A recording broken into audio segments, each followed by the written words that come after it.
കർത്താവിന്റെ അതിപരിസമായി നാം വാഴ്ത്തപ്പെട്ട് ഈ നല്ല സമയത്ത് ഓർത്ത് ദൈവത്തെ സ്തുതിക്കുകയും വാഴ്ത്തുകയും ചെയ്യുന്നു. വിവിധ സ്ഥലങ്ങളിൽ രാജ്യങ്ങളുമായിരുന്ന ദൈവവചനം കേൾക്കുന്ന എല്ലാ പ്രിയപ്പെട്ടവർക്കും കർത്താവായ യേശുക്രിസ്തുവിന്റെ വിധിയേറിയ നാമത്തിന്റെ സ്നേഹവന്ദനം. അല്പസമയത്തെ ദൈവത്തിന്റെ ചിന്തയ്ക്കായി ദൈവജന ഭാഗം വായിക്കുന്നു. വെളിപ്പാട് പുസ്തകം 2-ാം അധ്യായം അതിന്റെ 8-ാമത്തെ വാക്യം. സ്മരണയിലെ സഭയുടെ ദൂതനെ എഴുതുക, മരിച്ചവനായിരുന്നു, വീണ്ടും ജീവിക്കുകയും ചെയ്ത ആദ്യനും അന്ത്യനുമായവൻ അരുളി ചെയ്തത്. വളരെ അനുഗ്രഹിക്കപ്പെട്ട നല്ല തിരുവെഴുത്തിനായി ദൈവത്തെ സ്തുതിക്കുന്നു. നമ്മുടെ ചിന്തിക്കുന്ന വചനം എന്ന് പറയുന്നത് സ്വർണ്ണ സഭയോട് ദൈവം പറയുന്ന അതിശക്തമായ ദൂതാണ്.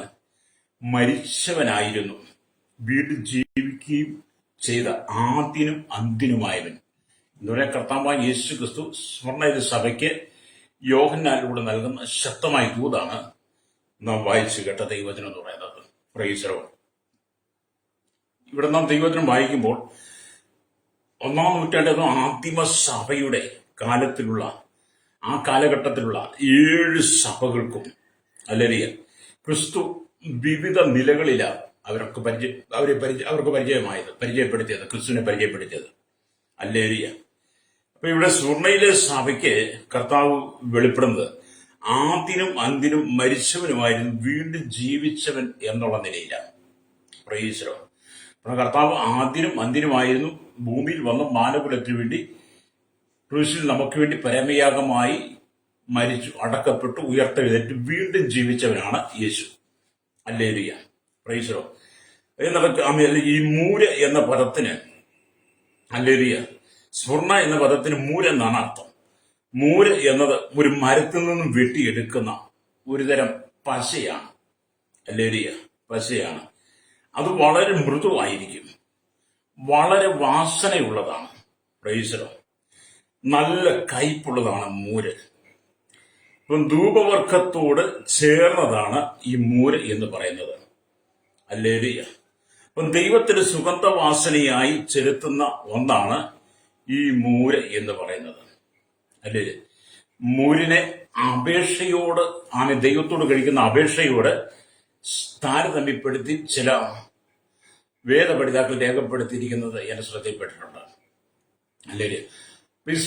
മൂര എന്ന പദത്തിൽ നിന്നാണ് സ്മരണ എന്ന വാക്കുണ്ടായത് തന്നെ. അല്ലേലൂയ. അപ്പോസ്തലനായിരിക്കുന്ന യോഹന്നാൻ ആദിമസഭയുടെ കാലഘട്ടങ്ങളിൽ സ്മരണ സഭയിൽ അനേകർ രക്തസാക്ഷികളായി മരിച്ചിരുന്നു. അല്ലേലൂയ. ആ കാലഘട്ടത്തിൽ സ്മരണ സഭയിലെ അനേകം ആളുകൾ രക്തസാക്ഷികളായി മരിച്ചു. അല്ലേലൂയ. കർത്താവിന് വേണ്ടി കഷ്ടങ്ങൾ സഹിച്ചവരാ എന്ന് പറഞ്ഞാൽ മൂലവൃക്ഷം വെട്ടുമ്പോൾ അതിൽ നിന്നും പാല്, അതിന്റെ കറ ഒഴുകി വരുന്നത് പോലെ വിശ്വാസികളുടെ ഹൃദയം പല വിധത്തിലുള്ള ഉപദ്രവത്താൽ വേദനപ്പെട്ട് കണ്ണുനീരോടുകൂടെ കരഞ്ഞ ഒരു കാലഘട്ടമാണ് സ്വർണ്ണ സഭയുടെ കാലഘട്ടം എന്ന് പറയുന്നത്. ഹല്ലേലൂയ. അപ്പൊ ഈ മൂര് എന്ന് പറയുന്ന മരം വെട്ടുമ്പോൾ ആ മരത്തിൽ നിന്നും അതിന്റെ പാല്, കറ, ഹല്ലേലൂയ, അത് ഒഴുകി ഇറങ്ങുന്നത്. അതേ വിധത്തിലുള്ള പീഡനമാണ് സ്വർണ്ണസഭ ഏറ്റതെന്ന് പറയുന്നത്. സ്വർണ്ണസഭയിലുണ്ടായിരുന്ന വിശുദ്ധന്മാരെ അതിക്രൂരമായി ഉപദ്രവിച്ച് പീഡിപ്പിച്ച് അവരെ കൊന്നു തള്ളിയ കാലഘട്ടം. കർത്താവായ യേശുക്രിസ്തുവിന് വേണ്ടി ജീവൻ കൊടുക്കാൻ തയ്യാറായി നിന്ന സ്വർണ്ണയിലെ വിശ്വാസികൾ, ഹല്ലേലൂയ, അവരോടാണ് കർത്താവ് പറഞ്ഞത്, മരിച്ചവനായിരുന്നു, വീണ്ടും ജീവിക്കുകയും ചെയ്ത ആദ്യനും അന്ത്യനുമായവനാണ് ഞാൻ.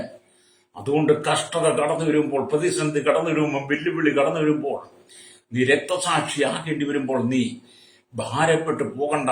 നിനക്ക് വേണ്ടി ജീവിക്കുന്നവൻ ഞാനുണ്ട്. നീ ഭൂമിയിൽ മരിച്ചാലും നീ എന്റെ അരികിൽ എത്തുമെന്ന് സ്വർണ്ണസഭയ്ക്ക് ശക്തമായ ദൂത് കർത്താവ് നൽകിയതായിട്ട് നമുക്ക് കാണാൻ കഴിയും. ഹല്ലേലൂയ, സ്തോത്രം. അപ്പം വളരെ കണ്ണുനീരോടുകൂടി സ്വർണ്ണസഭ കടന്നുപോയി എന്നുള്ളതാണ്. അപ്പം കർത്താവിനോട് അവർ അപേക്ഷിച്ചു. മരണവേദനയുടെ നടുവിൽ കർത്താവ് തന്നെ വെളിപ്പെടുത്തിയതാണ്. ഇപ്പൊ സ്വർണ്ണസഭ കഠിനമായ ശോധനയിലൂടെ കടന്നു പോകുമ്പോൾ, കഷ്ടതയിലൂടെ കടന്നു പോകുമ്പോൾ സ്വർണ്ണസഭയിലെ ജനങ്ങൾ കർത്താവിനോട് അപേക്ഷിച്ച് കരഞ്ഞപേക്ഷിച്ചപ്പോൾ കർത്താവ് അവർക്ക് വെളിപ്പെടുത്തി കൊടുത്ത വചനമാണ്, മരിച്ചവനായിരുന്നു, വീണ്ടും ജീവിച്ചവനായി ഞാൻ എന്ന് പറഞ്ഞ് അവർക്ക് പരിചയപ്പെടുത്തി കൊടുക്കുകയാണ്.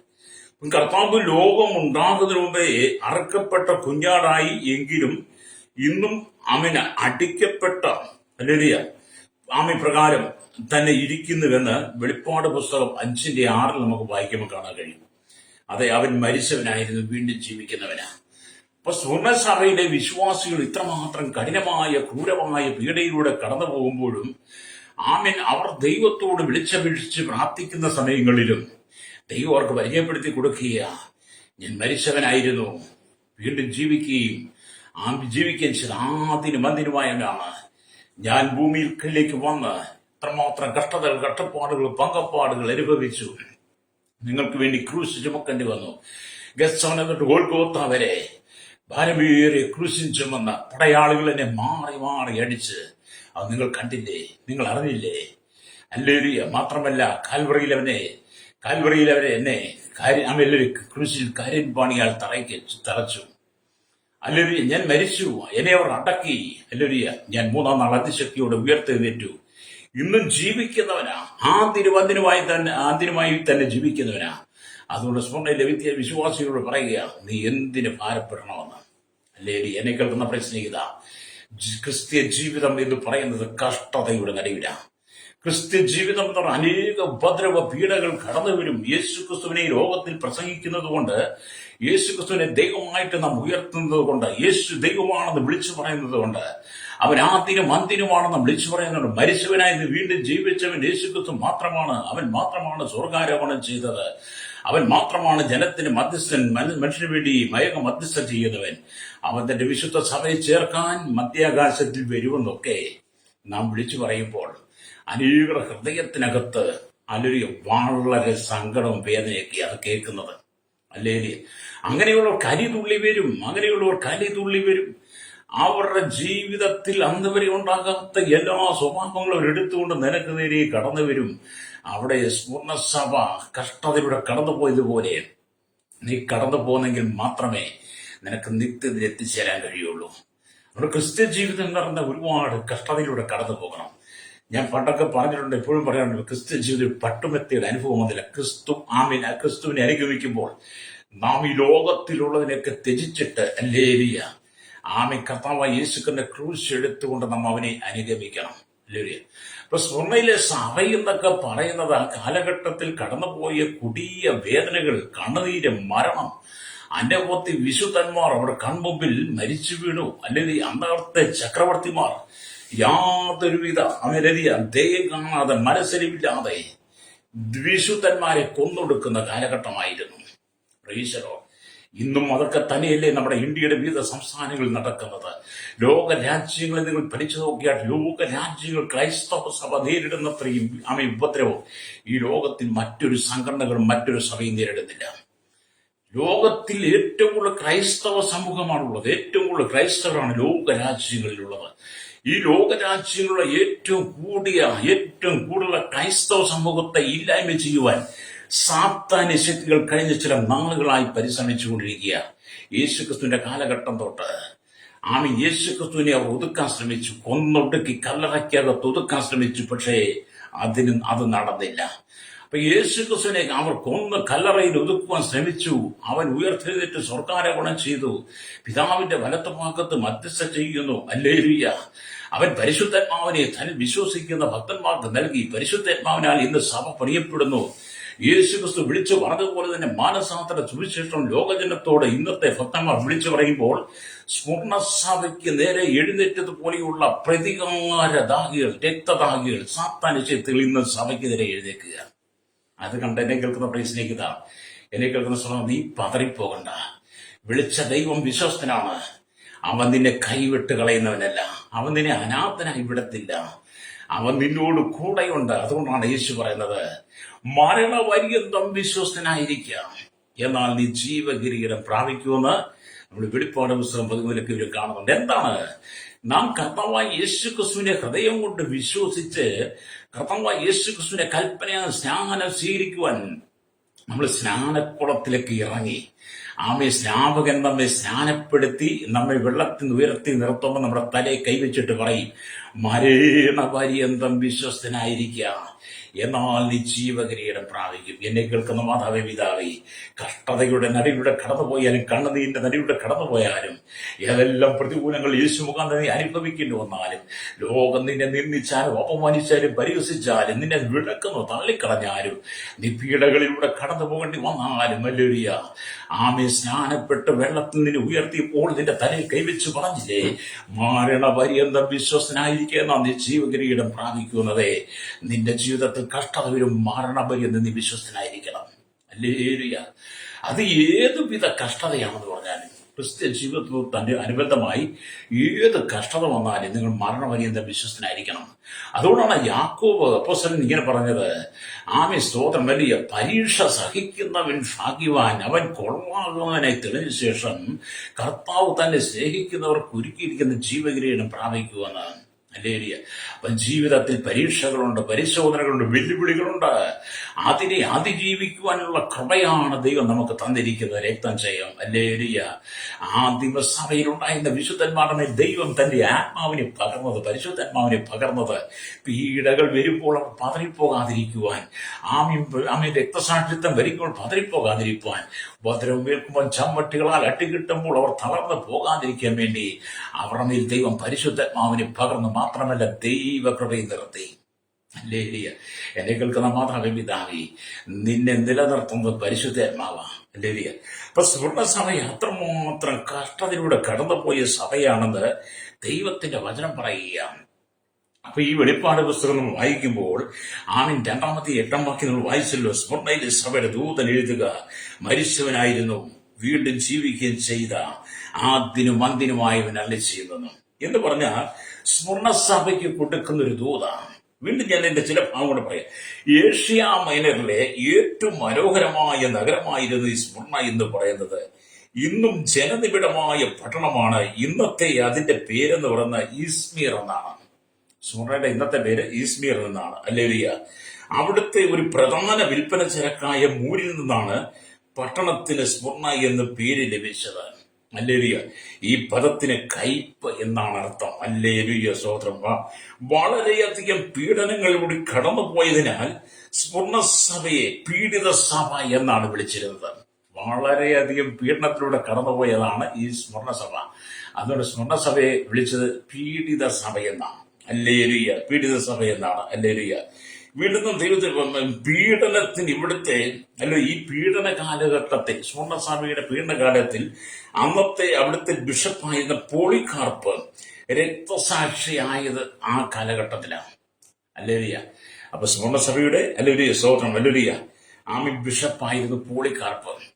പോളികാർപ്പിനെ അവർ നീചമായി ക്രൂരമായാണ് കൊന്നൊടുക്കിയത്. ഹല്ലേലൂയ. അദ്ദേഹത്തെ കുറിച്ച് പഠിക്കുമ്പോൾ വലിയ കുഴി കുത്തിയിട്ട് കുഴിക്കകത്ത് ഇറക്കി നിർത്തി ചുറ്റിനും ഒമിയിട്ട് നിറച്ചിട്ട് ആമീൻ, യേശുവിനെ തള്ളിപ്പറഞ്ഞാൽ രക്ഷ, യേശുവിനെ തള്ളിപ്പറഞ്ഞെങ്കിൽ തീയിടുമെന്നുള്ള അനുഭവത്തിൽ അങ്ങനെ തീയിട്ട് വെന്ത് ഉരുകി. പോളികാർപ്പിനെ കുറിച്ച് ഏകദേശം അതിന്റെ 80-ാമത്തെ വയസ്സിലും കണ്ട മരിച്ചെന്നാണ് ഞാൻ വായിച്ചത് ഓർമ്മക്കിടക്കുന്നത്. അന്നും അദ്ദേഹം പറഞ്ഞു, എന്റെ 80 വയസ്സ് വരെയും എന്റെ യേശു എനിക്ക് വിശ്വസ്തനായിരുന്നു, ഇനി അവൻ എനിക്ക് വിശ്വസ്തനാണെന്ന് പറഞ്ഞ് ആമേൻ, സ്വർണ്ണസഭയുടെ ബിഷപ്പായ പോളികാർപ്പ് തന്റെ ജീവിതത്തെ, തന്റെ ജീവനെ കർത്താവിന് വേണ്ടി ഏൽപ്പിച്ചു കൊടുത്തു. അത് ഏകദേശം AD 155 ഫെബ്രുവരി മാസം 23-ാം തീയതി ആയിരുന്നു എന്നാണ് ആമേൻ ചരിത്രങ്ങളെ കണക്ക് പഠിക്കാൻ കഴിയുന്നത്. അതെ, യേശുവിന് വേണ്ടി സ്വന്തം ജീവൻ ഫലമേൽപ്പിച്ചു കൊടുത്ത പോളികാർപ്പ്. ഹല്ലേലൂയ. എന്നെ കേൾക്കുന്ന പ്രിയ സഹോദരി, എന്നെ കേൾക്കുന്ന മാതാവേ, കഴിഞ്ഞകാല വിശുദ്ധന്മാരുടെ ജീവിത ചരിത്രം പഠിക്കുമ്പോൾ യേശുവിന് വേണ്ടി സ്വയം അർപ്പിച്ചു കൊടുത്ത എത്രയോ ആളുകളാണ്. അതുകൊണ്ട് ഈ കാലഘട്ടത്തിലും അല്ലെങ്കിൽ നീ പ്രതിസന്ധികളെ നേരിടുമ്പോൾ, വെല്ലുവിളികളെ നേരിടുമ്പോൾ നീ പതറിപ്പോകരുത്. ഇന്ത്യയുടെ വിവിധ സംസ്ഥാനങ്ങൾക്കകത്ത് നടക്കുന്ന ക്രൂരമായ പീഡകൾ നിങ്ങൾ കാണുന്നില്ലേ? തമിഴ്നാട്ടിലും കർണാടകത്തിലും ആന്ധ്രയിലും ഒറീസയിലും ഛത്തീസ്ഗഡിലും ജാർഖണ്ഡിലും മണിപ്പൂരിലും UP-യിലും ഗുജറാത്തിലും മഹാരാഷ്ട്രയിലും മധ്യപ്രദേശിലും ഒക്കെ നടക്കുന്ന വീരകൾ കാണുമ്പോൾ നീ എന്തിനു പതറിപ്പോകുന്നു? ഹല്ലേലൂയ. സ്വർണ്ണസഭ ഏറ്റതുപോലെയുള്ള ചില പീഡന കാലഘട്ടങ്ങൾ നിനക്ക് നേരെ കടന്നു വരുമ്പോൾ നീ ഓർത്തോണം, നീ മരണപര്യന്തം വിശ്വസ്തനായിരിക്കുക. ജീവകിരീടം നിനക്ക് വേണ്ടി നീ ഒരുക്കി വെച്ചിട്ടുണ്ട്.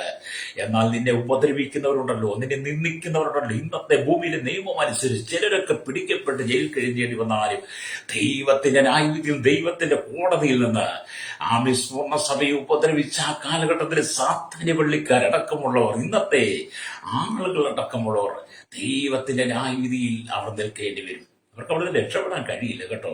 അപ്പം പോളികാർപ്പിനെ അവർ എന്ത് ചെയ്തു? രക്തസാക്ഷിയാക്കി മാറ്റി. ഹല്ലേലൂയ. അപ്പം ഇവിടെ നമ്മൾ 9-ാമത്തെ വാക്യം വായിക്കുമ്പോൾ കാണുന്നുണ്ട്, വെളിപ്പെടുത്തൽ 2:9 വായിക്കുമ്പോൾ കാണുന്നുണ്ട്, ഞാൻ നിന്റെ കഷ്ടതയും ദാരിദ്ര്യവും നീ ധനവാനാകുന്നതാനും തങ്ങൾ യഹൂദരെന്ന് പറയുന്നുവെങ്കിലും യഹൂദരല്ല, സാത്താന്റെ പള്ളിക്കാരുടെ ദൂഷണം അറിയുന്നു. ഇവിടെ സാത്താന്റെ പള്ളിക്കാരെന്ന് പറയുന്നുണ്ട്. ഹല്ലേലൂയ. സാത്താന്റെ പള്ളിക്കാർ എന്ന് പറയുന്നത്, ഹല്ലേലൂയ, സാത്താന്റെ പള്ളിക്കാർ എന്ന് പറയുന്നത് സാത്താനെ ആരാധിക്കുന്ന ഒരു കൂട്ടം ജനം അവിടെ ഉണ്ടായിരുന്നു എന്നാണ്. അപ്പൊ സ്വർണ്ണയിൽ ആരുണ്ടായിരുന്നു? സാത്താനെ ആരാധിക്കുന്ന ഒരു കൂട്ടം ജനം അവിടെ ഉണ്ടായിരുന്നു. ഇന്ന് സാത്താനെ ആരാധിക്കുന്ന ഒരു കൂട്ടം ജനം നമ്മുടെ കേരളത്തിലുമുണ്ട്. പ്രത്യേകിച്ച് എറണാകുളമടക്കമുള്ള പ്രദേശങ്ങളിൽ സാത്താനി ആരാധനകൾ പെരുകിക്കൊണ്ടിരിക്കുന്നു. സാത്താനി ആരാധനക്കാർക്ക് യേശുക്രിസ്തുവിന്റെ നാമത്തെ പറയുന്നത് അവർക്ക് പേടി. അതുകൊണ്ട് എന്ത് ചെയ്യും? അങ്ങനെ പറയുന്നവരെ കൊന്നൊടുക്കാൻ ശ്രമിക്കുന്നു. ഇവിടെ പറയുന്നത് ആ കാലഘട്ടത്തിൽ സ്വർണ്ണയിൽ നിന്ന് സാത്താന്റെ പള്ളിക്കാരുണ്ടായിരുന്നു. ഇവിടെ പറയുക അവര് സ്തോത്രം, ഇവിടെ പറയുകയാണ്, സ്തോത്രം, സാത്താന്റെ പള്ളിക്കാരായി ഇവിടെ ദൂഷണവും പറയുന്നു. ഹല്ലേലൂയ. അപ്പൊ സാത്താന്റെ പള്ളിക്കാർ, ഹല്ലേലൂയ, സ്വർണ്ണയിലെ വിശ്വാസികളെ ഉപദ്രവിച്ച് പീഡിപ്പിച്ച് അവരെ കൊന്നൊടുക്കി അവർ വിശ്വാസത്തോടെ കർത്താവിന് വേണ്ടി നിന്നു. ഹല്ലേലൂയ. ഇവിടെ ദൈവത്തിന്റെ വചനം പറയുമ്പോൾ, ഹല്ലേലൂയ, അപ്പൊ കയ്പുള്ളതാണെങ്കിലും തീയിൽ മുളച്ചത് വെയിലത്ത് വാടത്തില്ലെന്ന് പറഞ്ഞ പോലെ അപ്പം സ്വർണ്ണയിലെ സഭ വളരെ കയ്പേറിയ അനുഭവമാണെങ്കിലും പീഡിത സഭയാണെങ്കിലും അവർ രക്തസാക്ഷിത്വം വരിക്കേണ്ടി വന്നാലും, ഹല്ലേലൂയ, തീയിൽ മുളച്ചത്, തീയിൽ കുരുത്തത് വെയിലത്ത് വാടത്തില്ലെന്ന് പഴഞ്ചൊല്ലി പറയുന്നത് പോലെ കർത്താവായ യേശുക്രിസ്തുവിലൂടെ വീണ്ടും ജന്മം പ്രാപിച്ച് യേശുവിനെ രക്ഷിതാംവിധമായി സ്വീകരിച്ച് ദൈവസഭയുടെ ദൈവമക്കൾ അവർ തീയിൽ മുളച്ചവരാ, ആത്മാവിന്റെ തീയിൽ മുളച്ചവരാ. അവർ ഈ വെയിൽ കണ്ട്, ഈ പീഡനം കണ്ട്, ഈ ഉപദ്രവം കണ്ട്, സാത്താന്യ പള്ളിക്കാരവരുടെ ദൂഷണം കണ്ട് പതറിപ്പോകുന്നവരല്ല. അല്ലെങ്കിൽ തീയിൽ മുളച്ചത് അത് സുഗന്ധം പരത്തുന്ന, ഹല്ലേലൂയ, സുഗന്ധം വരുന്ന മൂരിനെ പോലെ. മൂരെന്ന് പറയുമ്പോൾ സുഗന്ധം കൂടെ പരുന്നതാ. ആ സുഗന്ധം വരുന്ന മൂരിനെ പോലെ അവിടെയുള്ള അനേകർ ദൈവത്തിന് സൗരഭ്യവാസനയായി മാറി. ഹല്ലേലൂയ. ആ കാലഘട്ടത്തിൽ, ഹല്ലേലൂയ, സ്തോത്രം, അനവധി ആളുകൾ കർത്താവിന് വേണ്ടി സൗരഭ്യവാസനയായി മാറി. ഹല്ലേലൂയ, പീഡയിലൂടെ. അപ്പൊ യേശുക്രിസ്തുവിന്റെ ജനന സമയത്ത് നമുക്ക് കാണാൻ ജനിച്ച് ഹല്ലേലൂയ, വിദ്വാൻമാർ യേശുവിനെ കാണാൻ ചെല്ലുമ്പോൾ പൊന്നും മൂരും കുന്തിരിക്കും കാഴ്ചവെച്ചത് അവിടെ മൂര് നമുക്ക് കാണാൻ കഴിയും. മൂര് സുഗന്ധമാണ്, അപ്പോൾ തന്നെ കയ്പേറിയ അനുഭവങ്ങളാണ്. ഹല്ലേലൂയ. അപ്പൊ ഇവിടെ നാം ദൈവത്തിന്റെ വചനം വായിക്കുമ്പോൾ അതിന്റെ ചരിത്രം, അതിന്റെ ഭാഗത്തേക്ക് പോകുന്നില്ല. അത് വേറെ മറ്റൊരു സമയം ചിന്തിക്കാം. ഇവിടെ നമുക്ക് കാണാൻ കഠിനമായ പീഡനങ്ങളിൽ കൂടി ആദിമസഭ, സ്വർണ്ണയിലെ സഭ കടന്നു പോയപ്പോഴും അത് കേവലം 10 ദിവസത്തെ കഷ്ടത മാത്രമാണെന്ന് കർത്താവ് പറയുക. ഹല്ലേലൂയ. അതാണ് വെളിപ്പാട് പുസ്തകം 2-ാം അധ്യായം 10-ാം വാക്യത്തിലേക്ക് വരുമ്പോൾ, നീ സഹിപ്പാനുള്ളത് പേടിക്കേണ്ട, നിങ്ങളെ പരീക്ഷിക്കേണ്ടതിന് പിശാചി നിങ്ങളിൽ ചിലരെ തടവിലാക്കുവാൻ പോകുന്നു. 10 ദിവസം നിങ്ങൾക്ക് ഉപദ്രവം ഉണ്ടാകും. ഹല്ലേലൂയ. മരണപര്യന്തം വിശ്വസ്തനായിരിക്കാം, എന്നാൽ ഞാൻ ജീവകിരീടം നിനക്ക് തരും. അപ്പൊ യേശു പറയാ, 10 ദിവസത്തെ ഉപദ്രവം ഈ സാത്താന്റെ പള്ളിക്കാരുടെ കയ്യിൽ നിന്ന് നിനക്ക് വരും. ഹല്ലേലൂയ. നീ മരണപര്യന്തം വിശ്വസ്തനായിരുന്നാ മതി, ജീവകിരീടം നിനക്കുണ്ട്. ഹല്ലേലൂയ. യേശു നിനക്ക് വേണ്ടി മുൾക്കിരീടമാണ് അണിഞ്ഞതെങ്കിൽ കർത്താവായ യേശുക്രിസ്തുവിനെ വിശ്വസിച്ച് കർത്താവായ യേശുക്രിസ്തുവിന് വേണ്ടി രക്തസാക്ഷ്യം വരിക്കുന്നവർക്ക്, ഹല്ലേലൂയ, യേശുവിന് വേണ്ടി രക്തസാക്ഷിത്വമായവർക്ക് കർത്താവ് കൊടുക്കുന്ന മുൾക്കിരീടം അല്ല, ഇനി ജീവകിരീടമാണ്, വാഗ്ദത്ത കിരീടമാണ്, പ്രശംസാ കിരീടമാണ്, നീതിയുടെ കിരീടമാണ്, തേജസ്സിന്റെ കിരീടമാണ് ദൈവമക്കൾക്ക് ദൈവം നൽകാൻ പോകുന്നത്. അതുകൊണ്ട് എന്നെ കേൾക്കുന്ന മാതാവേ, കഷ്ടതയുടെ നടുവിൽ നീ പതറിപ്പോകരുത്. അല്ലെങ്കിൽ സാത്താന്റെ പള്ളിക്കാർ നിനക്കൊരു ദൂഷണങ്ങളുമായി കടന്നു വരും. അവർ നിന്റെ തടവിലാക്കും, നിന്നെ ഉപദ്രവിക്കും. സ്മരണസഭയുടെ ബിഷപ്പാന് പോളിഗ്രാഫിനെ ക്രൂരമായി കൊന്നതുപോലെ, അന്നത്തെ വിശുദ്ധന്മാരെ വെറും ക്രൂരമായി കൊന്നതുപോലെ നിനക്ക് നേരെ ആയുധങ്ങളുമായി ഒരു കൂട്ടം ജനം വരുമ്പോൾ നീ അത് കണ്ട് പതയിപ്പോകണ്ട. നിനക്ക് തന്നിരിക്കുന്ന നിത്യജീവനുണ്ടല്ലോ, അതിനെ തകർക്കുവാൻ ആർക്കും കഴിയില്ല. നിന്റെ ശരീരത്തോടെ പോരാടാൻ പറ്റത്തുള്ളൂ, നിന്റെ ജഡത്തോട് പോരാടാം. പക്ഷെ നിന്റെ ഉള്ളിൽ വ്യാപരിക്കുന്ന ആത്മാവുണ്ടല്ലോ, അത് ദൈവത്തിൻ്റെതാണ്. ആ ആത്മാവിനെ ഒന്നും ജീവൻ ഇവിടുത്തെ സാത്താന് വെള്ളിക്കാർക്ക് കഴിയില്ലെന്നാണ്. അല്ലെങ്കിൽ ആത്മാവിനെ തന്നവന്റെ അരികിലേക്ക് മടങ്ങിപ്പോകും. അതിനെക്കുറിച്ച് നിങ്ങൾ വ്യാമസ്തോത്രം സഭാപ്രസംഗ 12-7 വാക്യം വായിച്ചാൽ മതി. നാം പൊടിയിലേക്ക് ചേരും, നമ്മുടെ ആത്മാവ് തന്നവന്റെ അരികിലേക്ക് മടങ്ങിപ്പോകുന്നൊക്കെ അവിടെ രേഖപ്പെടുത്തി വെച്ചിട്ടുണ്ട്. അതുകൊണ്ട് നമുക്ക് പീഡകൾ വർദ്ധിക്കും, പതറിപ്പോകണ്ട. അപ്പൊ ഇവിടെ 10 ദിവസത്തെ കഷ്ടത മാത്രമാണെന്ന് കർത്താവ് പറയുക. എന്നാൽ AD 64 നീറോ ചക്രവർത്തിയുടെ കാലത്തുണ്ടായ പീഡനം മുതൽ AD 310 വരെ ഡയോക്ലീഷ്യൻസ് നടത്തിയ പീഡനം വരെയുള്ള 10 ഉപദ്രവങ്ങളാണ് ഇന്ന് പഠിതാക്കൾ ചില അഭിപ്രായപ്പെടുന്നുണ്ട്. അല്ലേലൂയ. എന്നാൽ ഡയോക്ലീഷ്യന്റെ കാലത്ത് മാത്രം നടന്ന 10 വർഷങ്ങൾ നടന്ന 10 വർഷങ്ങൾ നീണ്ട ഉപദ്രവമാണെന്നും രേഖപ്പെടുത്തുന്നു. അല്ലേലൂയ. പിന്നെ ഡയോക്ലീഷ്യൻ ചക്രവർത്തിയുടെ കാലഘട്ടത്തിൽ തന്നെ വളരെ പീഡകൾ കടന്നു വന്നു, വളരെ ഉപദ്രവങ്ങൾ. അല്ലേലൂയ. അങ്ങനെ ക്രൈസ്തവ സഭ വളരെ തീയിലൂടെ കടന്നുപോയി. അല്ലേലൂയ. വളരെ ഉപദ്രവത്തിലൂടെ കടന്നുപോയി, കഷ്ടതയിലൂടെ കടന്നുപോയിട്ടാണ് ഇന്ന് ദൈവസഭ, വീണ്ടെടുക്കപ്പെട്ട ദൈവമക്കളുടെ സഭയെന്ന് പറഞ്ഞ് ലോകം മുഴുവൻ വ്യാപിച്ചത്. ഓർന്നു നോക്കി, ആദിമ സഭയിലുണ്ടായിരുന്ന അപ്പോസ്തലന്മാരെ അടക്കം പിന്നത്തേതിൽ പൗലോസിനെ സ്ഥാപിച്ചതും പിന്നീട് ഉണ്ടായ എല്ലാ സഭയിലെ വിശുദ്ധന്മാരെ മുഴുവൻ കൊന്നൊടുക്കിയിട്ടും, സാത്താനി വെള്ളിക്കാർ കൊന്നൊടുക്കിയിട്ടും, അവരെ തടവിലാക്കിയിട്ടും ഈ സഭ നിന്നുപോയില്ല. വീണ്ടെടുക്കപ്പെട്ട ദൈവമക്കളുടെ സഭ നിന്നുപോയില്ല.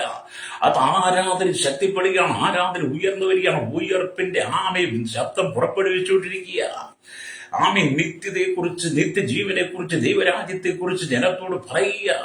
രക്ഷയെക്കുറിച്ചും മാനസാന്തരത്തെക്കുറിച്ചും വിശ്വാസ സ്നാനത്തെക്കുറിച്ചും പരിശുദ്ധന്മാരുടെ സ്നാനത്തെക്കുറിച്ചും വേർപാടിനെക്കുറിച്ചും വിശുദ്ധിയെക്കുറിച്ചും അപ്പോസ്തലിക ഉപദേശത്തെക്കുറിച്ച്, അല്ലെങ്കിൽ പ്രാർത്ഥനയും കൂട്ടായ്മ ആരാധനയും അപ്പം നുറുക്കളെക്കുറിച്ച് ദൈവഭക്തന്മാർ ശക്തമായി വിളിച്ചു പറഞ്ഞുകൊണ്ടിരിക്കുക. ഇത് വർദ്ധിക്കുന്നതേ ഉള്ളൂ. തകർക്കുവാൻ ഈ ഉലകത്തിൽ ഒരു സാത്താനി വെള്ളിക്കാർക്കും കഴിയില്ല. ദൈവസഭയുടെ അടിവേര് തോണ്ടുവാൻ ഈ ലോകത്തിൽ ആർക്ക് കഴിയും? ആർക്കെങ്കിലും കഴിയുമോ? അല്ലേലൂയ.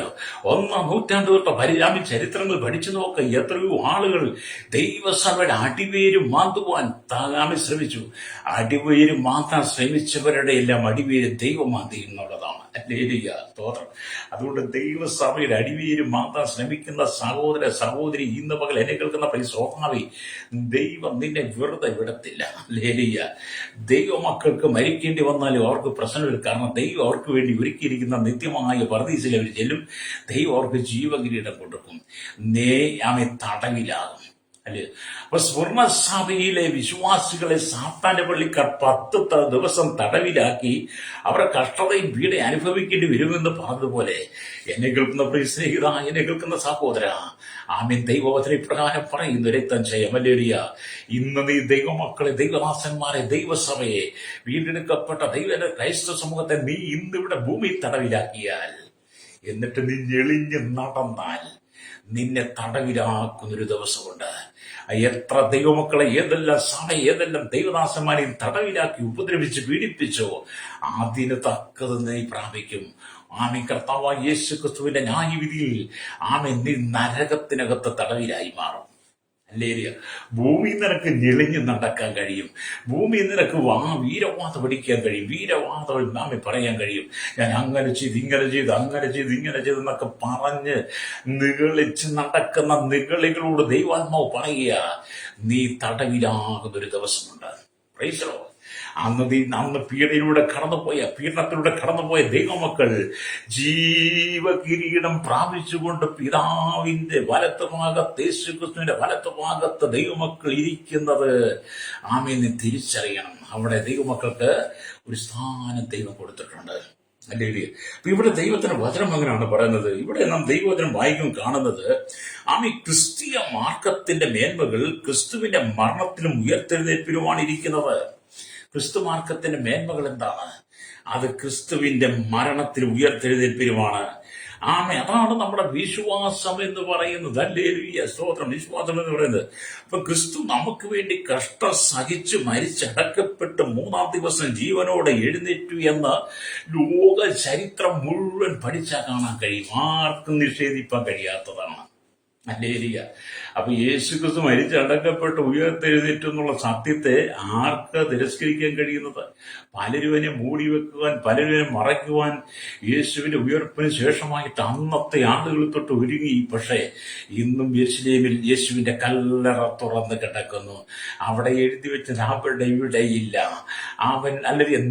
അവൻ സ്വർഗരാജ്യത്തിൽ പ്രവേശിച്ചു. അതെ, പിതാവിന്റെ വലത്ത് ഭാഗത്ത് നമുക്ക് വേണ്ടി മധ്യസ്ഥനാക്കി. അതിനെ കേൾക്കുന്നവരെ സ്നേഹിത, കർത്താവ് യേശു ക്രിസ്തു ഈ ഭൂമി വന്ന് കഷ്ടം സഹിച്ച് മരിച്ചടക്കപ്പെട്ട് ഉയർത്തെഴുന്നേറ്റ് സ്വർഗാരോപണം ചെയ്തതുപോലെ തന്നെ ദൈവത്തിൽ വിശ്വസിക്കുന്ന കർത്താവ് യേശു ക്രിസ്തുവിൽ വിശ്വസിക്കുന്ന ദൈവമക്കൾ ഏതെല്ലാം പീഡയിലൂടെ കടന്നുപോയാലും, ഏതെല്ലാം പ്രതിസന്ധിയിലൂടെ കടന്നുപോയാലും, ഏതെല്ലാം ഉപദ്രവം കടന്നുപോയാലും, നീ രക്തസാക്ഷ്യം വരിക്കേണ്ടി വന്നാലും, യേശു ക്രിസ്തു മരിച്ചടക്കപ്പെട്ട് ഉയർത്തെഴുന്നേറ്റ് സ്വർഗാരോപണം ചെയ്തതുപോലെ നിനക്കും ഒരു ഉയർപ്പിന്റെ അനുഭവം ഉണ്ടാകും.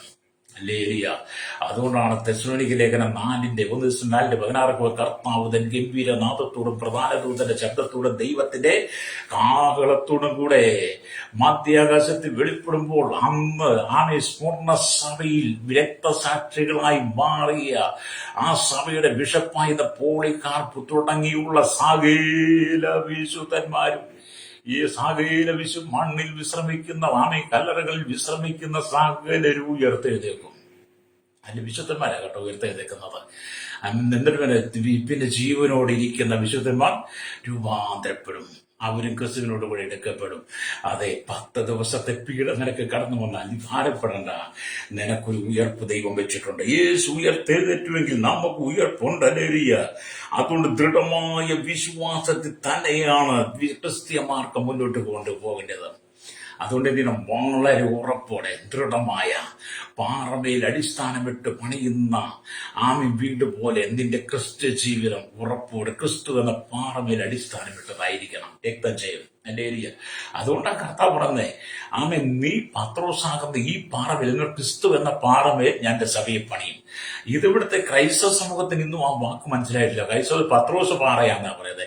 പത്രോസ് പാറയാണ്, പത്രോസിന്റെ മേൽ സഭയെ പണിയുന്ന പലരും പറയുന്നത്. ഈ വീടുകളിലൊക്കെ സുവിശേഷം പറയാൻ ചെല്ലുമ്പോഴേ ഈ ക്രൈസ്തവരുടെ സുവിശേഷം പറഞ്ഞാൽ അവർ പറയും, പത്രോസ് പാറയാ പക്ഷേ പത്രോസിന് മേലാ ദൈവ സഭയെ പണിയുന്നത്, പത്രോസിന്റെ താക്കോലുള്ളൂ. അവരെ പറഞ്ഞു തിരുത്താൻ ഞങ്ങൾ ശ്രമിക്കും. യേശു പറഞ്ഞത്, യേശു പത്രോസിനെ നോക്കിയിട്ട് നീ പത്രോസ് ആകുന്നു. യേശു ഈ പാറമേൽ എന്ന് പറഞ്ഞാൽ യേശു ക്രിസ്തു എന്ന പാറമേൽ ഞാൻ സഭയെ പണിയുന്ന പാതാള ഗോപുരങ്ങൾ ചെയ്യില്ലെന്ന എന്നെ കേൾക്കുന്നവരുടെ സ്നേഹിത. അതുകൊണ്ട് ക്രിസ്തു എന്ന പാറമേൽ അടിസ്ഥാനപ്പെട്ടാണ് നീ ക്രിസ്ത്യ ജീവിതം ദൃഢപ്പെടുത്തി ഉറപ്പോടെ പണിതെടുക്കുന്നെങ്കിൽ നിന്നെ ഇളക്കുവാൻ ഈ ലോകത്തിൽ ഒരു കാറ്റിനും ശക്തിക്കും കൊടുങ്കാറ്റിനും പേമാരിക്കും ഇവിടുത്തെ ഒരു തീവ്രവാദികൾക്കും ഭീകരവാദികൾക്കും വർഗീയവാദികൾക്കും ഒരു സാത്താനെ വെള്ളിക്കാർക്കും നിന്നെ ഇളക്കുവാൻ കഴിയില്ല. നീ ക്രിസ്തു എന്ന പാറമേൽ ഉറപ്പില്ല. ഹല്ലേലൂയ. മരിച്ചുപോയ വിശുദ്ധന്മാരെല്ലാം ഉയർത്തെഴുന്നേൽക്കുന്നൊരു ദിവസമുണ്ട്. പ്രതിഫലം പ്രാപിക്കാൻ വേണ്ടി കർത്താവ് അവർക്ക് വേണ്ടി ഒരുക്കി വെച്ച ജീവകിരീടം. ഹല്ലേലൂയ. അതുകൊണ്ടാണ് സ്ഫോടസ്വരോട് പറയുന്നത്, മരണപര്യന്തം വിശ്വസ്തനായിരിക്കുക, എന്നാൽ ഞാൻ ജീവകിരീടം നിനക്ക് തരും. ഇന്ന് പകലെന്നെ കേൾക്കുന്ന സ്നേഹിത, നമുക്കറിയാം സുവിശേഷം മുഖാന്തരം യേശു മുഖാന്തരം നീ എത്ര കഷ്ടത്തിലൂടെ കടന്നു പോകുന്നു, വേദന അനുഭവിക്കേണ്ട. ഭവനത്തിൽ നിന്നെ ഇറക്കി വിട്ടാലും ഭവനക്കാർ നിന്നെ തള്ളിക്കളഞ്ഞാലും, ഹല്ലേലൂയ, നിന്നെ വിടക്കെന്ന് പറഞ്ഞ് മാറ്റി നിർത്തിയാലും, ഹല്ലേലൂയ, നിന്നെ പഴിയാടിയാലും നിന്നെ ഉപദ്രവിച്ച് നന്മകൾ മുഴുവൻ തടഞ്ഞു വെച്ചാലും, ഹല്ലേലൂയ, നീ ഒന്നും ഭാരപ്പെടണ്ട. ഹല്ലേലൂയ. നീ അനുഭവിക്കുന്ന പീഡകൾക്ക് നടുവിൽ നിനക്കൊരു ഉയർപ്പ് ദൈവം വെച്ചിട്ടുണ്ട്. രക്തം ചെയ്യും. അപ്പം ക്രിസ്തു മുഖാന്തരം എന്തെല്ലാം സഹിക്കേണ്ടി വന്നാലും അതോർത്ത് സ്തോത്രം ചെയ്യണം. അതുകൊണ്ടാണ് ഇടപെടാതെ പ്രാർത്ഥിപ്പിൻ, എല്ലാറ്റിനും സ്തോത്രം ചെയ്യും, ഇതല്ലോ നിങ്ങളെക്കുറിച്ച് ക്രിസ്തുയേശുവിൽ ദൈവേഷ്ടമെന്ന് 1 തെസ്സലോനിക്ക ലേഖനം 5:16-17 വാക്യങ്ങൾക്ക് വായിച്ചാൽ കഴിയണം. പീഡകൾ കടന്നു വരുമ്പോൾ, നിന്ദകൾ കടന്നു വരുമ്പോൾ, ഉപദ്രവം കടന്നു വരുമ്പോൾ നീ ദൈവത്തെ സ്തുതിക്കണം. ഹല്ലേലൂയ. കഴിഞ്ഞ ദിവസം നല്ലൊരു സഹോദരൻ എന്നെ വിളിച്ചിട്ട് വളരെ കണ്ണീരോടെ പറഞ്ഞു, പാസ്റ്ററെ, ഞാൻ യേശുവിനെ അറിഞ്ഞതുകൊണ്ട്, കർത്താവ് യേശുക്രിസ്തുവിൽ വിശ്വസിച്ചതുകൊണ്ട്, ഞാനും എൻ്റെ കുടുംബവും കർത്താവിന് വേണ്ടി നിൽക്കുന്നോട് സ്നാനപ്പെട്ടതുകൊണ്ട് ഞങ്ങളെ വീട്ടിൽ നിന്ന് പുറത്താക്കി. ഞങ്ങൾക്ക് വീട്ടിലേക്ക് ചെല്ലാൻ കഴിയത്തില്ല. ഞങ്ങൾക്കുണ്ടായ നന്മകളൊന്നും തന്നില്ല, എല്ലാം വീട്ടുകാർ പിടിച്ചെടുത്തു. ഞങ്ങൾ വഴിയാധാരമാണ്, കിടക്കാൻ ഒരു തുണ്ട് ഭൂമിയില്ല. ഒരു വീടില്ല, കഷ്ടത മാത്രം. ഞാനും എൻ്റെ ഭാര്യ കുഞ്ഞുങ്ങൾ എങ്ങോട്ട് പോകുമെന്ന് ഓർത്ത് ഭാഗപ്പെടുന്ന അനവധി ആളുകൾ, അങ്ങനെയുള്ള ചില സഹോദരന്മാർ വിളിച്ചപ്പോൾ ഞാൻ പറയാറുണ്ട്, മരണപര്യന്തം വിശ്വസ്തനായിരിക്കുക, എന്നാൽ ഞാൻ ജീവകിരീടം കർത്താവ് തരുമെന്ന് ദൈവാത്മാവ് പറഞ്ഞിട്ടുണ്ട്. അതുകൊണ്ട് സഹോദര ഭാരപ്പെടേണ്ട.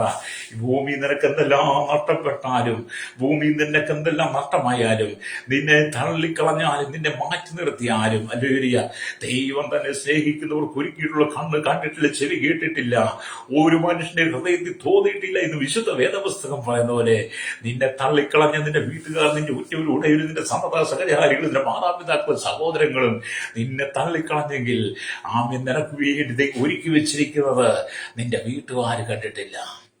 അതിനേക്കാൾ ശ്രേഷ്ഠമായത് ദൈവം നിനക്ക് തരുമെന്ന് പറഞ്ഞ് ഞാൻ ആ സഹോദരനെ ആശ്വസിപ്പിച്ച് പ്രാർത്ഥിച്ചു.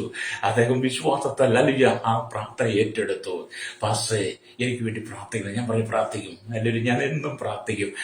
അങ്ങനെ കടന്നു പോകുന്ന അനവധി ദൈവമക്കളുണ്ട് കേട്ടോ.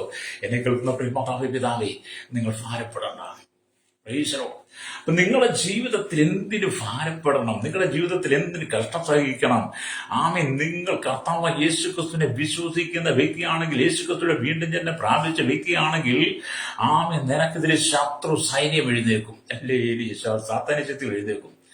നീ ലോകപ്രകാരം കള്ളും കുടിച്ച്, വീടിയും വലിച്ച്, പുക വലിച്ച്, തെറിയും പറഞ്ഞ്, അസഭ്യം പറഞ്ഞ്, മുണ്ടും പറഞ്ഞ് തലയെ കെട്ടി, ഒരു കൊച്ചുപിച്ചാത്തേക്ക് എടുത്ത് എലിക്ക് വെച്ച് കൈ അതെടുത്ത് റോഡിൽ നിന്ന് വീശി, എന്ന് പറഞ്ഞ് നീ അങ്ങനെയൊക്കെ നടന്ന, അല്ലെങ്കിൽ അങ്ങനെയൊക്കെ നടന്ന നിനക്ക് ഒരു കുഴപ്പമില്ല. സാത്താൻ അത് ഭയങ്കര ഇഷ്ടമാണ്. കാരണം അവന്റെ സ്വഭാവമല്ലേ അത്. അല്ലേലിയ, പണ്ടൊക്കെ ഞങ്ങളുടെ ചെറുപ്പകാലത്ത് ഞങ്ങൾ കള്ളു കുടിച്ച്, വീടി വലിച്ച്, പുക വലിച്ച്, കഞ്ചാവൊക്കെ അടിച്ച്, ലഹരിക്കരിമിയായി ഒരു കത്തിയൊക്കെ എടുത്ത് കൈ പിടിച്ച് തലയിൽ തോർത്തുമൊക്കെ വട്ടക്കെട്ട് കെട്ടി റോഡിൽ നടക്കുന്ന അസഭ്യം വിളിച്ച് പറഞ്ഞൊരു കാലഘട്ടം ഉണ്ടായിരുന്നു. അല്ലേലിയ, ഞങ്ങളെ സാത്താൻ അന്ന് നടത്തിയിരുന്നത്. സാത്താനെ അങ്ങനെയൊക്കെ ചെയ്ത് ഭയങ്കര ഇഷ്ടമായിരുന്നു. ഞാനൊക്കെ എങ്ങനെ ചെയ്ത് സാത്താന് ഭയങ്കര ഇഷ്ടമായിരുന്നു. എന്നാൽ ഞാൻ യേശുവിന് വേണ്ടി എന്റെ ഹൃദയം കൊടുത്തപ്പോൾ, യേശുവിന് വേണ്ടി ഞാൻ വേർതിരിച്ചപ്പോൾ, സാത്താന്റെ കയ്യിൽ നിന്ന് മാറിക്കഴിഞ്ഞപ്പോൾ, സാത്താന്റെ ആധിപത്യം വിടുതൽ പ്രാപിച്ച് ഞാൻ ദൈവമകനായി കഴിഞ്ഞപ്പോൾ എന്ത് ചെയ്തു? സാത്താന്യ ശക്തികൾ എനിക്കെതിരെ എഴുന്നേൽക്കാൻ തുടങ്ങി. ഹല്ലേലൂയ. അപ്പോൾ എന്നോട് കർത്താവ് പറഞ്ഞു, മരണപര്യന്തം വിശ്വസനായിരിക്കുക, ഞാൻ ജീവകിരീടം നിനക്ക് തരും. അതെ, എന്നെ കേൾക്കുന്ന മാതാവിന് പീഡ എല്ലാവർക്കും ഉണ്ട്, എനിക്കും ഉണ്ട്, നിങ്ങൾക്കും ഒക്കെ ഉണ്ട്. പക്ഷേ നമ്മൾ മരണപര്യന്തം വിശ്വസനായിരിക്കണം. നമ്മൾ ഈ ലോകത്ത് ജീവിക്കുമ്പോൾ കർത്താവിന് വേണ്ടി ജീവിക്കണം. അല്ലേ, ഈ ലോകത്ത് ജീവിക്കുമ്പോൾ യേശുവിന് വേണ്ടി ജീവിക്കണം. ലോകത്തിന് വേണ്ടി ജീവിക്കരുത്, സാത്താന് വേണ്ടി ജീവിക്കരുത്, രാഷ്ട്രീയക്കാർക്ക് വേണ്ടി, മതങ്ങൾക്ക് വേണ്ടി, തീവ്രവാദ വീരവർഗവാദികൾക്ക് വേണ്ടി ജീവിക്കരുത്. ഇവിടുത്തെ ഭക്തിമാനികൾക്കായി നീ ജീവിക്കരുത്. ഇവിടുത്തെ ബാറുടമയെ വളർത്താനും ബീവറേജിനെ വളർത്താനും വേണ്ടി നീ ജീവിക്കരുത്. മയക്കുമരുന്ന് രോഗികളെ വളർത്താൻ വേണ്ടി നീ ജീവിക്കരുത്. നീ കർത്താവിന് വേണ്ടി ജീവിക്കണം. വിശുദ്ധിയോടെ നീ ജീവിക്കണം. വിശുദ്ധിയോടെ കർത്താവിന് വേണ്ടി നിൽക്കണം. നിനക്ക് വേണ്ടി ദൈവം ഒരുക്കി വെച്ചിരിക്കുന്ന പുതിയ യെരൂശലേമിൽ നീ എത്തണം. ഹല്ലേലൂയ, രക്തജയം. അതോട് സ്വർണ്ണസഭയുടെ കർത്താവ് പറയുക, മരണപര്യന്തം വിശ്വസ്തനായിരിക്കുക ദൈവമക്കളെ വിശ്വസ്തനായിരിക്കാൻ. അത് കർത്താവിനോട് മരണപര്യന്തം വിശ്വസ്തനായിരിക്കണം. അല്ലേ, ഇവിടെ ദൈവത്തിന്റെ വചനം വായിക്കുമ്പോൾ യേശു ക്രിസ്തുവിനെ എന്റെ ഉയർപ്പ് പരീക്ഷാ സമയങ്ങളിൽ അല്ലേലൂയ നമുക്കൊരാശ്വാസമാണ്. അല്ലേലൂയ, യേശു ക്രിസ്തു മരിച്ചടക്കപ്പെട്ട് ഉയർത്തെഴുന്നേറ്റ് സ്വർഗാരോപണം ചെയ്തു എന്ന് പറയുന്നത് നാം കടന്നു പോകുന്ന പരീക്ഷാ സമയം നമുക്കൊരു ആശ്വാസമാണ്. അല്ലേലൂയ, സ്തോത്രം.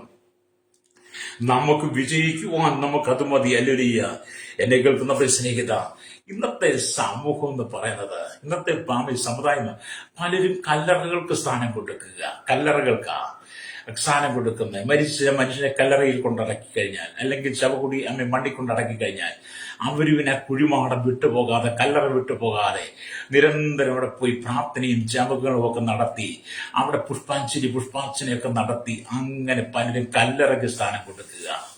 പലരും മലകൾക്ക് പ്രാധാന്യം കൊടുക്കുന്നു, പലരും തീർത്ഥാടനങ്ങൾക്ക് പ്രാധാന്യം കൊടുക്കുന്നു. അങ്ങനെ പലരും കല്ലറകൾക്ക് സ്ഥാനം കൊടുത്ത്, തീർത്ഥാടനങ്ങൾക്ക് പ്രാധാന്യം കൊടുത്ത്, മലകൾക്ക് പ്രാധാന്യം കൊടുത്ത് പലരും ഈ ഭൂമി ജീവിക്കുമ്പോൾ, അല്ലേരിയ, പലരും മരിച്ചവർക്ക് വേണ്ടി പലതും ചെയ്ത് ആ കർമ്മം മുന്നോട്ട് കൊണ്ടുപോകുമ്പോൾ, വീണ്ടെടുക്കപ്പെട്ട ദൈവമക്കൾ എന്താണ് ചെയ്യുന്നത്? വീണ്ടെടുക്കപ്പെട്ട ദൈവമക്കൾ കല്ലറയ്ക്ക് പ്രാധാന്യം കൊടുക്കത്തില്ല, മതത്തിന് പ്രാധാന്യം കൊടുക്കത്തില്ല, മരണാനന്തര ശുശ്രൂഷകൾക്ക് പ്രാധാന്യമൊന്നും കൊടുക്കത്തില്ല. അവർ ചെയ്യുന്നത് കർത്താവായ യേശുക്രിസ്തുവിന്റെ മധ്യാകാശ വരവിന് വേണ്ടി ആകാംക്ഷയോടെ കാത്തിരിക്കും. അതുകൊണ്ട് നമ്മൾ കല്ലറകളിലല്ല പ്രത്യാശ വെക്കുന്നത്. അല്ലേരിയ, നമ്മളെ ചേർക്കുവാൻ ക്രൈസ്തവ സമൂഹത്തെ, വിശ്വാസ സമൂഹത്തെ, വീണ്ടെടുക്കപ്പെട്ട ദൈവമക്കളെ, ദൈവത്തിന്റെ സഭയെ, വേർപാടിലും വിശുദ്ധിയിലും ജീവിക്കുന്ന ദൈവസഭയെ ചേർക്കുവാൻ യേശു മധ്യാകാശത്തിൽ വരാൻ സമയമായി. അല്ലേരിയ, സാത്താന്റെ പള്ളിക്കാർ നിനക്ക് നേരെ ദൂഷണങ്ങളുമായി കടന്നു വരുമ്പോൾ, നിനക്ക് നേരെ പീഡയുമായി കടന്നു വരുമ്പോൾ, നിന്നെ തടവിലാക്കുമ്പോൾ, സ്വർണ്ണസഭയിലെ ജനത്തെ തടവിലാക്കിയതുപോലെ നിന്നെ തടവിലാക്കാൻ കടന്നു വരുമ്പോൾ, നീ ഭാരപ്പെട്ടു പോകേണ്ട ശ്രോതാവേ, യേശു പറയുക, മരണപര്യന്തം വിശ്വസ്തനായിരിക്കാൻ. അല്ലേരിയ, അപ്പൊ നമ്മൾ ഈ ലോകത്തെ ഒന്നും കണ്ട് ഭയപ്പെടേണ്ട കാര്യമില്ല. ലോകത്തെ ഒന്നും കണ്ട് ഭയപ്പെടണം. നിങ്ങൾ യേശുവിന്റെ ഉയർപ്പ് നമ്മുടെ പ്രതീക്ഷയാണ്. യേശുവിന്റെ ഉയർപ്പ് നമ്മുടെ പ്രത്യാശയാണ്. അതുകൊണ്ടാണല്ലോ നമ്മൾ സന്തോഷത്തോടെ ദൈവത്തിന് പ്രസംഗിക്കുന്നത്. അവിടെ എന്നെ കേൾക്കുന്ന മാതാവി, ക്രിസ്തു മാർഗം എന്ന് പറയുന്നത് ഏറ്റവും നേരായ മാർഗമാണ്.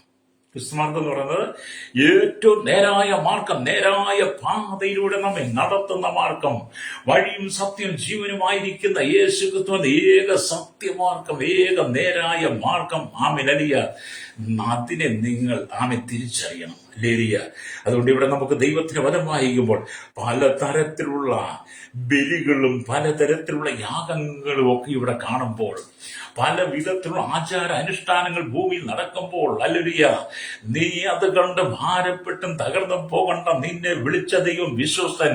പെന്തക്കോസ്ത് നാളിൽ അപ്പോസ്തലന്മാരുടെ ഇറങ്ങി വന്ന ദൈവത്തിന്റെ പരിശുദ്ധന്മാരെ നിറയപ്പെട്ട ആദിമസഭയുടെ ചരിത്രം പഠിച്ചാൽ ഇന്നുവരും ദൈവസഭ വിശുദ്ധിയിലാ നിൽക്കുന്നത്.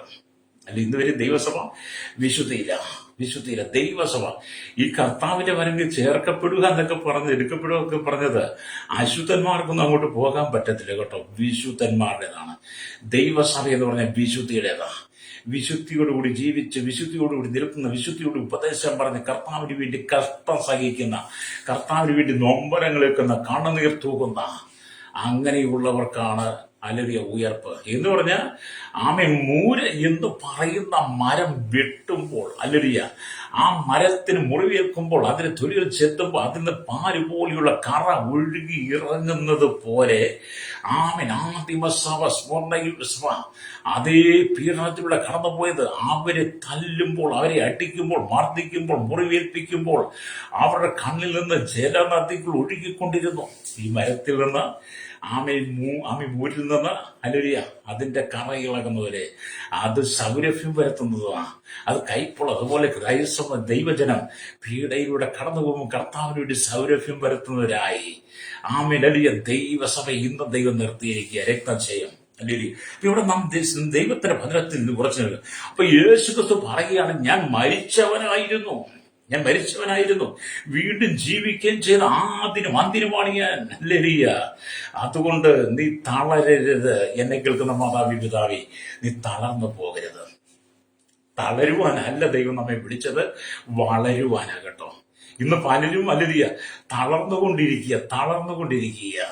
എന്നാൽ ദൈവസഭയോട് ദൈവം പറയുന്ന ദൂത്, എന്നെ കേൾക്കുന്ന മാതാവി, പിതാവി, ദൈവാത്മാവ് നിന്നോട് പറയുന്ന ദൂത്, എന്നെ കേൾക്കുന്ന ശ്രോതാവി, സഹോദര സഹോദരിയോട് ദൈവാത്മാവ് പറയുന്നത്, നീ തളരുവാനല്ല ദൈവം നിന്നെ വിളിച്ചത്, നീ വളരുവാനാണ്. നീ വളർച്ച പ്രാപിച്ചുകൊണ്ടേയിരിക്കണം. അല്ലേരിയ, നിന്നെ വളരുമാറാക്കുന്നത് ദൈവമാ. തകർക്കുവാൻ ഈ ഉലകത്തിൽ ഒരു ശക്തിക്കും കഴിയില്ല. അല്ലേലൂയ. സാത്താന്യ പള്ളിക്കാർ നിനക്ക് നേരെ കടന്നു വരും. അല്ലേലൂയ. അത് സ്മരണയുടെ സമയോട് പറഞ്ഞു, 10 ദിവസത്തെ കഷ്ടം ഉണ്ടാകുന്ന ചില ദിവസങ്ങൾ നിനക്കും കഷ്ടം കടന്നു വന്നാലും അതിനപ്പുറത്തൊരു വിജയം ദൈവം വെച്ചിട്ടുണ്ട് കേട്ടോ. അതിനപ്പുറത്ത് ഒരു വിജയം വെച്ചിട്ടുണ്ട്. ഞാൻ പലപ്പോഴും ദൈവത്തിന് വചനം വായിക്കുകയും പഠിക്കുകയൊക്കെ ചെയ്യുമ്പോൾ പലപ്പോഴും വലിയ ചിന്തിക്കാറുണ്ട്, കർത്താവ് എത്രമാത്രമാണ് ദൈവസഭയെ സ്നേഹിക്കുന്നത്, ദൈവമക്കളെ സ്നേഹിക്കുന്നത്. തളരുവാൻ വേണ്ടിയിട്ട് സാത്താന്യ പള്ളിക്കാർ പലതും കൊണ്ടുവരുമ്പോൾ തളരാതെ വളർത്തുന്ന ഒരു ദൈവമുണ്ടല്ലോ എന്ന് ഞാൻ ചിന്തിക്കാറുണ്ട്. ഞാൻ അനവധി ദൈവഭക്തന്മാർ, അനവധി ദൈവമക്കൾ ഇന്നും കഷ്ടതയിലൂടെ കടന്നു പോകുമ്പോൾ അവരെക്കുറിച്ച് പല വാർത്തകളും കേൾക്കുമ്പോൾ, അവരെക്കുറിച്ച് പല മെസ്സേജുകളും പലരും വിളിച്ചു പറയുമ്പോഴൊക്കെ ഞാൻ പലപ്പോഴും ചിന്തിക്കാറുണ്ട്, ദൈവമക്കൾ ഇത്രമാത്രം പീഡ അനുഭവിച്ചിട്ടും തളരാതെ വളർന്നുകൊണ്ടിരിക്കുന്നല്ലോ, ഇത് വളരുന്ന സഭയാണല്ലോ എന്നോർത്ത് ഞാൻ ദൈവത്തെ സ്തുതിക്കാറുണ്ട്. അതെ, നമ്മൾ വളരുന്ന സഭയാകട്ടോ. യേശുക്രിസ്തുവിന്റെ വരവ് ഏതാണ് കേരളത്തിൽ മാത്രമല്ല, ഭാരതത്തിൽ മാത്രമല്ല, ലോക രാജ്യങ്ങൾ 7 ഭൂഖണ്ഡങ്ങൾക്കകത്തും ജനവാസം എവിടെയുണ്ടോ അവിടെയെല്ലാം ദൈവസഭ തളരുകയല്ല ചെയ്തത്, ദൈവസഭ വളരുകയാണ് ചെയ്തത്. എങ്ങനെയാണ് വളരുന്നത്? ആറ്റിരികത്ത് നറ്റിരിക്കുന്നതും തക്ക കാലത്ത് ഫലം കായ്ക്ക് വിലപാടാത്തതുമായ വൃക്ഷം പോലെ ദൈവസഭ വളർന്നുകൊണ്ടിരിക്കുക. അവർ ചെയ്യുന്നതൊക്കെ സാധിക്കുന്നത് എഴുതിയിട്ടുണ്ട്. അതുകൊണ്ട് ദൈവമക്കളുടെ പ്രാർത്ഥനയ്ക്കകത്ത് അത്ഭുതമുണ്ട്, ദൈവമക്കളുടെ പ്രാർത്ഥനയ്ക്കകത്ത് വിടുതലുണ്ട്, ദൈവമക്കളുടെ പ്രാർത്ഥനയ്ക്കകത്ത് സൗഖ്യമുണ്ട്. അപ്പോസ്തലന്മാരുടെ കൈയാൽ അത്ഭുതങ്ങളും അടയാളങ്ങളും വീര്യപ്രവൃത്തികളും നടന്നതുപോലെ ഈ കാലഘട്ടത്തിലും ദൈവം തന്റെ സഭയെ ശക്തമായിട്ട് ഉപയോഗിക്കാൻ പോവുകയാണ്. രക്തജയം ഒരു വലിയ ഉണർവിന്റെ കാലഘട്ടമായി ഇത് കേട്ടോ, വലിയ ഉണർവിന്റെ കാലഘട്ടമായി. യേശു വരാൻ സമയമായി, തന്റെ സഭയെ ചേർക്കാൻ സമയമായി, തന്റെ മണവാട്ടിയെ ചേർക്കാൻ സമയമായി.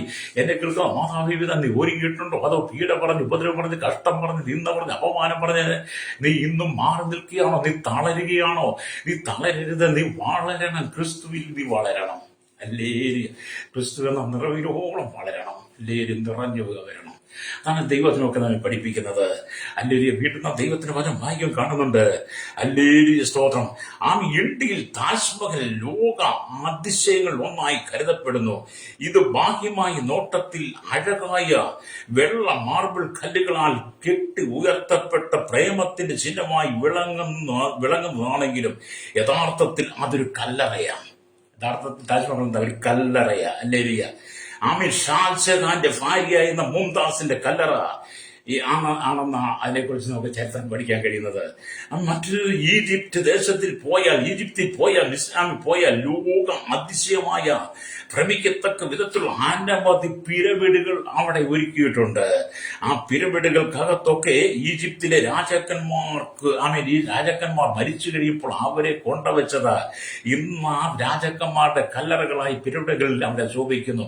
അതിനകത്തുള്ളതൊക്കെ അസ്ഥികളാണ്. മരിച്ചുപോയ ഫറവോന്റെ അസ്ഥികളൊക്കെയാണ് പിരമിഡുകൾക്കകത്തുള്ളത്. എന്നാൽ യെരൂശലേമിൽ കർത്താവ് യേശുക്രിസ്തുവിന്റെ കല്ലറ തുറന്നു കിടക്കുക. അവിടെ എഴുതി വെച്ച് മുമ്പ് പറഞ്ഞു, അവൻ ഇവിടെ ഇല്ല, ഉയർത്തെഴുന്നേറ്റു എന്ന്. അതേ കേൾക്കുന്നത് പല കല്ലറകളും ഇവിടെ സ്മാരകങ്ങളായി കിടക്കുമ്പോൾ, അടഞ്ഞു കിടക്കുമ്പോൾ യേശുവിന്റെ കല്ലറ തുറന്ന് കിടക്കുന്നു. അതെ, യേശു ഉയർത്തെഴുന്നേറ്റ് സ്വർഗ്ഗാരോഹണം പിതാവിന്റെ വലത്ത് ഭാഗത്തെത്തി നമുക്ക് വേണ്ടി വന്ന് അവൻ വാരാസമയമായി. നീ ഒരുങ്ങിയിട്ടുണ്ടോ ശ്രോതാവേ? അതുകൊണ്ട് ഇന്ന് പകരം യേശുവിന്റെ ഏൽപ്പിച്ചു കൊടുക്കുക. നിങ്ങൾക്ക് വേണ്ടി പ്രാർത്ഥിക്കാൻ പോവുക. സ്വർണ്ണ സഭയുടെ കാലഘട്ടത്തിൽ പീഡിത സഭയുടെ പറയുന്നത് അത്രമാത്രം കഷ്ടതയുടെ സഭ കടന്നുപോയി, അത്രമാത്രം ഉപദ്രവം കടന്നുപോയി. ആ സഭയുടെ ബിഷപ്പായിരുന്ന പോളിക്കാർപ്പിനെ അവർ രക്തസാക്ഷി, അങ്ങനെ അനവധി ആളുകൾ രക്തസാക്ഷിത്വം വരിച്ചു. എങ്കിലും കർത്താവോട് പറഞ്ഞു, സാത്താന്റെ പള്ളിക്കട നിനക്ക് നേരെ എഴുന്നേക്കും, ദൂഷണവുമായി നിനക്ക് നേരെ കടന്നു വരും, പീഡനം കടന്നു വരും, 10 ദിവസത്തെ തടവ് അവൻ നിന്റെ തടവിലാക്കും.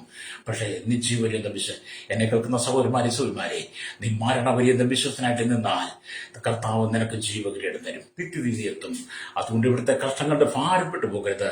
ഇന്നാരെങ്കിലും ഈ വചനം കേട്ട് പ്രതികൂലത്താലൂടെ കടന്നു പോകുന്നു കണ്ണിലാണെങ്കിൽ ദൈവാത്മാവ് പറയുന്നു, നീ തളരരുത്, നീ വളരണം, ക്രിസ്തുവിൽ നീ വളരണം. കണ്ണുകളടച്ചാട്ട്. പരിശുദ്ധ ഞങ്ങളുടെ നല്ല ദൈവമേ, സ്വർഗ്ഗീയ പിതാവേ, അനുഗ്രഹിക്കപ്പെട്ട നല്ല സമയത്തിനായി ദൈവത്തെ സ്തുതിക്കുന്നു. ഒരു നല്ല പ്രഭാതം കൂടെ ദൈവം തന്നതിനായി സ്തോത്രം. സ്വർണ്ണസഭയിലെ വിശ്വാസികൾ വളരെ കഷ്ടത്തിൽ പ്രയാസം കടന്നുപോയെങ്കിലും കർത്താവരോട് പറഞ്ഞു, മരണപര്യന്തം വിശ്വസ്തനായിരിക്കുക, ഞാൻ ജീവകിരീടത്തെ ഈ കാലഘട്ടത്തിൽ ഈ പീഡയിലൂടെ, നൊമ്പരത്തിലൂടെ, കഷ്ടം, നിന്ദയുടെ, അപമാനത്തിൽ കടന്നു പോകുന്ന ദൈവജനത്തിനായി സമൂഹത്തിനായി പ്രാർത്ഥിക്കുന്നു. കർത്താവ് ഇവർക്ക് പ്രത്യാശ സമാധാനം കൊടുക്കും, തളരുവാനല്ല വളരുവാൻ വേർതിരിച്ച ദൈവമേ, ഇവർ തളർന്നു പോകാതെ വളരുവാൻ ദൈവമക്കൾ കൊടുക്കണമേ. ശൈശവത്തിലും ബാല്യത്തിലും കൗമാര യുവനത്തിലും വാർത്തയും നിരാനും വൃത്തിരക്ഷണ യാച ഓർഫനേജ് ഓൾറേജ് തകവറയിലായിരിക്കുന്ന സകല ജനതയുമായി പ്രാർത്ഥിക്കുന്നു. Village panchayat, municipality, corporation, taluk, block, ജില്ല, ഭരണ മേധാവികൾ, സംസ്ഥാനങ്ങൾ, രാജ്യങ്ങൾ, രാഷ്ട്രങ്ങളെ ഭരിക്കുന്നവരെ, രാജാക്കന്മാർ, രാജ്യമാർ, പ്രധാനമന്ത്രി, പ്രസിഡന്റ്, ഗവർണർ, പട്ടാള മേധാവി, ഗോത്രങ്ങൾ, ദ്വീപുകളെ, ആദിവാസി, ടൈബറ്റിലേക്കിലായിരിക്കുന്ന ജനത്തിനായി കരസേന, വ്യോമസേന, നാവികസേന അധികാരികൾ, അതിർത്തികൾ കാക്കുന്ന BSSCR എല്ലാ സൈന്യത്തെയും ഓർത്ത് ക്രമസമാധാന നിയമനിർമ്മാണ രംഗത്ത് രഹസ്യ വിഭാഗങ്ങളെ, പോലീസിന്റെ വിവിധ സെക്ഷനുകൾ, ജുഡീഷ്യൽ ഭാഗങ്ങൾക്കായി സഹകരണ പൊതുമേഖല, ആരോഗ്യമേഖല, സാമ്പത്തിക മേഖലയിൽ, എല്ലാ ബാങ്കിംഗ് മേഖലയിൽ, എല്ലാ കേന്ദ്ര ജീവനക്കാരെ, കടലോരവാസികളെ, തീരദേശവാസികളെ, മത്സ്യബന്ധനെ കടന്നുപോയിരിക്കുന്നവരെ, കൺസ്ട്രക്ഷൻ, മെക്കാനിക്, മോട്ടോർ യൂണിയൻ, എല്ലാ ട്രാൻസ്പോർട്ട് സർവീസിനെയും, എല്ലാ കടലിലും ആകാശമാർഗം വാഹനം വാഹന യാത്ര വാഹനം സെയിൽസ് ചെയ്യുന്നവർ, ജോലി ചെറുമായ എല്ലാ വ്യാപാരി വ്യവസായ എല്ലാ കർത്താവ് വലിയൊരു കച്ചവടക്കാരെ ഞങ്ങൾ ദൈവരങ്ങളിൽ ഏൽപ്പിക്കുന്നു. ക്ഷീരമേലും കാർഷിക മേഖലയിലായിരിക്കുന്നവർക്കായി, കൺസ്ട്രക്ഷൻ രംഗത്ത് പ്രവർത്തിക്കുന്നവർ, യൂണിയൻ രംഗത്ത് പ്രവർത്തിക്കുന്നവർക്കായി പ്രാർത്ഥിക്കുന്നു. അല്ലേലൂയ കർത്താവേ സ്തോത്രം. ഹല്ലേലൂയ. മതസാമൂഹിക സാംസ്കാരിക ചരിത്ര മാധ്യമത്തിൽ സയന്റിസ്റ്റുകൾ, എഞ്ചിനീയർമാർ ഒക്കെ ഓർത്ത് പ്രാർത്ഥി എല്ലാ രാഷ്ട്രീയ വന്നദേശ പാർട്ടികളെയും വിവിധ മതങ്ങളിലായിരിക്കുന്ന സകല ജനതയും കർത്താവിന്റെ വരവിനായി ജനം വേർതിരിക്കുമ്പോൾ മടങ്ങിയിരുവെന്ന് പ്രാർത്ഥിക്കുകയാണ്. കർത്താവിന്റെ വേല സ്നേഹിച്ച് കേരളത്തിൽ ഭാരതലോക രാജ്യങ്ങൾ കടന്നുപോയി കഷ്ടതയോട് കടന്നുപോകുന്ന ദൈവമക്കൾ, ദൈവദാസന്മാർ, അവരെ ദൈവം ഏൽപ്പിക്കുന്നു. വിദേശ രാജ്യം ജോലി ചെയ്യുന്നവർ, നൊമ്പരപ്പെടുന്നവർ, വിദേശ പീഡ അനുഭവിക്കുന്നവർ, പഠനാന്റെ വേദന, നാട്ടിൽ കിടന്നവർ, ഭാരപ്പെടുന്നവർ, വിസ നഷ്ടപ്പെട്ടവർ, പാസ്പോർട്ട് നഷ്ടപ്പെട്ടവർ, അത് പുതുക്കി കിട്ടാൻ ഭാരപ്പെട്ടവർ, ജോലി നഷ്ടപ്പെട്ടവർ, പീഡന സൗകര്യമാർ ഏറെ വിദേശ രാജ്യങ്ങളിൽ ഞങ്ങളുടെ ഇന്ത്യയിലും കർത്താവുണ്ട്. കർത്താവിനെ എല്ലാം ദൈവം പിടിപ്പിക്കണമേ. കർത്താവിനായി കർത്താവ് യേശുവിന്റെ നാമത്തിന് വേണ്ടി സകലവും നഷ്ടപ്പെട്ട് ഒന്നുമില്ലാതെ വളരെ കഷ്ടത്തിൽ ജീവിക്കുന്ന ദൈവമക്കളുണ്ട്. അവരെ കർത്താവ് ആശ്വാസം വഴി നടത്തം ചെയ്യണമേ എന്ന് പ്രാർത്ഥിക്കുന്നു. ലോകമ്പാടുമുള്ള സകല ജനത്തെ ഞങ്ങളുടെ കരങ്ങളിൽ ഏൽപ്പിക്കുന്നു. ജനമെല്ലാം മാനസാന്തരം അടങ്ങി വരട്ടെ. സാത്താന്യാരം പെരുകുന്നു, മദ്യപാനം പെരുകുന്നു, പെരുകുന്നു, ദുർനടപ്പ്, അശുദ്ധി എല്ലാം പെരുകുന്നു. തീവ്രവാദങ്ങൾ, ഭീകരവാദം, വർഗീയത, രക്തച്ചൊരിഞ്ഞ് ഭൂമി പെരുകുമ്പോൾ, രാഷ്ട്രീയ അധികാരങ്ങൾ വരുമ്പോൾ, അധികാരത്തിലൂടെ മതത്തിനകത്ത്, സമുദായത്തിനകത്ത് ദൈവസഭകൾ തമ്മിലടി നടക്കുമ്പോൾ, കർത്താവ് എന്നൊക്കെ ജനം വിടിവിക്കപ്പെട്ട് വിശുദ്ധിയോടെ കർത്താവിന് വേണ്ടി നിൽപ്പാൻ തളരാതെ വളർന്ന് കർത്താവിന് വേണ്ടി നിൽപ്പാൻ പാറമീട് അടിസ്ഥാനമായിട്ട് കർത്താവിന് വേണ്ടി ശോഭിപ്പാൻ ജനത്തെ ഒരുക്കണമെന്ന് പ്രാർത്ഥിക്കുന്നു. സകലമൊക്കെ ലോകമാണ് നടക്കുന്ന ക്രിസ്തീയ കൂട്ടായ്മകളെ ദൈവം അനുഗ്രഹിക്കണമേ. വേർപെട്ട കൂട്ടങ്ങളെ ആരാമെല്ലാം ദൈവം സൂക്ഷിക്കണമേ. ദൈവോക്തമായിട്ട് ദൈവം ബലപ്പെടുത്തണമേ പ്രാർത്ഥിക്കുകയാണ് യേശുവിന്റെ നാമത്തിൽ തന്നെ. ആമേൻ, ആമേൻ, ആമേൻ.